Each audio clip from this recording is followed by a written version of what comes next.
जय माता दी। ओम नमः शिवाय। आज हम बिंदेश्वर संहिता के 12वें अध्याय का श्रवण करने जा रहे हैं।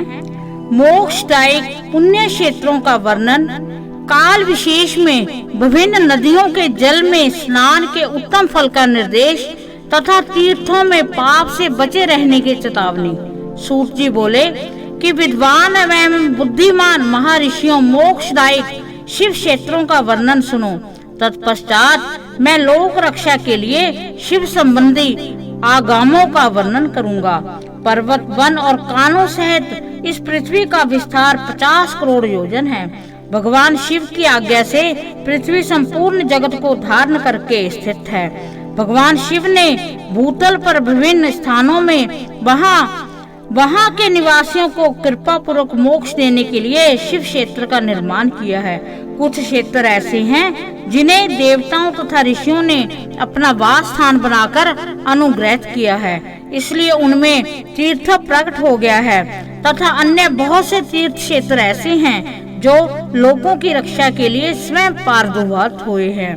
तीर्थ क्षेत्र में जाने पर मनुष्य को सदा स्नान, दान, जप आदि करना चाहिए, अन्यथा वह रोग, दरिद्रता और मूर्खता आदि दोषों के भागी होते हैं। जो मनुष्य इस भारतवर्ष के भीतर मृत्यु को प्राप्त होता है, वह अपने पुण्य के फल से ब्रह्मलोक में वास करके पुण्य अक्षय के पश्चात पुण्य मनुष्य योनि में ही जन्म लेता है और दुर्गति में ही पड़ता है। ब्राह्मणों, पुण्य क्षेत्र में पाप कर्म किया जाए तो वह और भी दृढ़ हो जाता है। अतः पुण्य क्षेत्र में निवास करते समय सूक्ष्म से सूक्ष्म अथवा थोड़ा सा भी पाप ना करें। सिंधु और सतलज नदी के तट पर बहुत से पुण्य क्षेत्र हैं। सरस्वती नदी परम पवित्र और 60 मुख वाली कही गई है, अर्थात उसकी 60 धाराएं हैं। विद्वान पुरुष सरस्वती के उन धाराओं के तट पर निवास करें तो वह कर्मश ब्रह्म पद को पा लेता है। हिमालय पर्वत से निकली हुई पुण्य सलीला गंगा 100 मुख वाली नदी है। उसके तट पर काशी, प्रयाग आदि अनेक पुण्य क्षेत्र हैं। वहाँ मकर राशि के सूर्य होने पर गंगा की तट भूमि पहले से अधिक प्रशस्त एवं पुण्यदायक हो जाती है। सोनभद्र नद की 10 धाराएं हैं। वह बृहस्पति की मकर राशि में आने पर अत्यंत पवित्र तथा अभीष्ट फल देने वाली हो जाती है। उस समय वहां स्नान और उपवास करने से विनायक पद की प्राप्ति होती है। पुण्य सलीला महानदी नर्मदा के 24 मुख हैं। उसमें स्नान तथा उसके तट पर निवास करने से मनुष्य को वैष्णव पद की प्राप्ति होती है। तमसा के 12 तथा रेवा के 10 मुख हैं। परम पुण्य में गोदावरी के 21 मुख बताए गए हैं। वह ब्रह्म हत्या तथा गोवध के पाप का भी नाश करने वाली है एवं रुद्र लोक देने वाली है। कृष्णवेणी नदी का जल बड़ा पवित्र है। वह नदी समस्त पापों का नाश करने वाली है। उसके 18 मुख बताए गए हैं तथा वह विष्णु लोक प्रदान करने वाली है। तुंगभद्रा के 10 मुख हैं। वह ब्रह्म लोक देने वाली है। पुण्य सलीला स्वर्ण मुखरी के 9 मुख कहे गए हैं। ब्रह्मलोक से लौटे हुए जीव उसी के तट पर जन्म लेते हैं। सरस्वती नदी, पंपा सरोवर, कन्याकुमारी, अंतरीप तथा शुभ कारक श्वेत नदी, यह सभी पुण्य क्षेत्र हैं। इसके तट पर निवास करने से इंद्रलोक की प्राप्ति होती है। सैन पर्वत से निकली हुई महानदी कावेरी परम पुण्यमयी है। उसके 27 मुख बताए गए हैं। वह संपूर्ण अभीष्ट वस्तुओं को देने वाली है। उसके तट स्वर्ग लोक की प्राप्ति कराने वाले तथा ब्रह्मा और विष्णु का पद देने वाले हैं। कावेरी के जो तट शैव क्षेत्र के अंतर्गत हैं, वह अभीष्ट फल देने के साथ ही शिव लोक प्रदान करने वाले हैं। नैमिषारण्य तथा बद्रिकाश्रम में सूर्य और बृहस्पति मेष राशि में आने पर यदि स्नान करें तो उस समय वहां किए हुए स्नान पूजन आदि को ब्रह्मलोक की प्राप्ति कराने वाला जानना चाहिए। सिंह और कर्क राशि में सूर्य की संक्रांति होने पर सिंधु नदी में किया हुआ स्नान केदार तीर्थ जल का पान एवं स्नान ज्ञानदायक माना जाता है। जब बृहस्पति सिंह राशि में स्थित हो तो उस समय सिंह की संक्रांति में युक्त भाद्रपद मास में यदि गोदावरी के जल में स्नान किया जाए तो वह शिव लोक की प्राप्ति कराने वाला होता है। ऐसा पूर्व काल में स्वयं भगवान शिव ने कहा था। जब सूर्य और बृहस्पति कन्या राशि में स्थित हों तब यमुना और सोनभद्र में स्नान करे। वह स्नान धर्मराज तथा गणेश जी के लोक में महान भोग प्रदान करने वाला होता है। यह महर्षियों की मान्यता है। जब सूर्य और बृहस्पति तुला राशि में स्थित हों, उस समय कावेरी नदी में स्नान करें। वह स्नान भगवान विष्णु के वचन की महिमा से संपूर्ण अभिष्ट वस्तुओं को देने वाला माना गया है।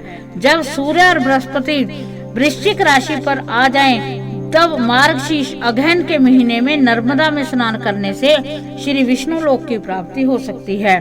सूर्य और बृहस्पति के धन राशि में स्थित होने पर स्वर्णमुखरी नदी में किया हुआ स्नान शिव लोक प्रदान कराने वाला होता है, जैसा कि ब्रह्मा जी का वचन है।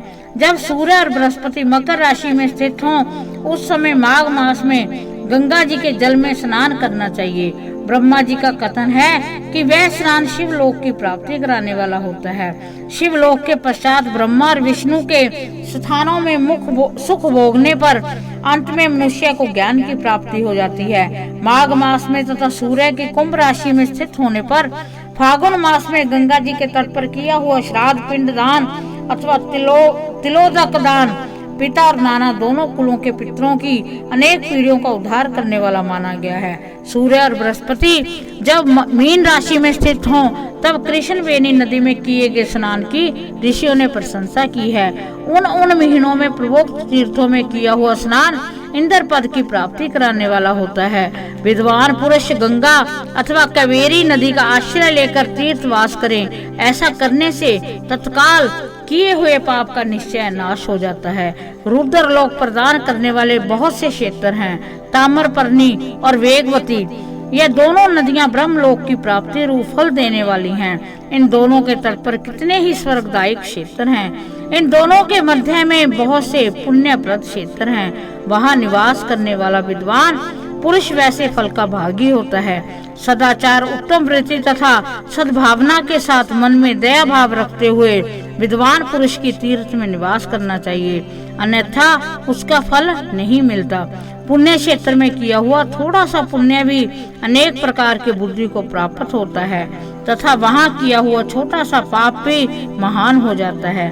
यदि पुण्य क्षेत्र में रहकर ही जीवन बिताने का निश्चय हो तो उस पुण्य संकल्प से उसका पहले का सारा पाप तत्काल नष्ट हो जाएगा, क्योंकि पुण्य को ऐश्वर्यदायी कहा गया है। हे ब्राह्मणों, तीर्थवास जनित पुण्य कायिक, वाचिक और मानसिक सारे पापों का नाश कर देता है। तीर्थ में किया हुआ मानसिक पाप वज्रलेप हो जाता है, वह कई कल्पों तक पीछा नहीं छोड़ता। वैसे केवल पाप ध्यान से ही नष्ट होता है, अन्यथा नहीं। वाचिक पाप जब से, कायिक पाप शरीर को सुखाने जैसे कठोर तप से नष्ट होता है।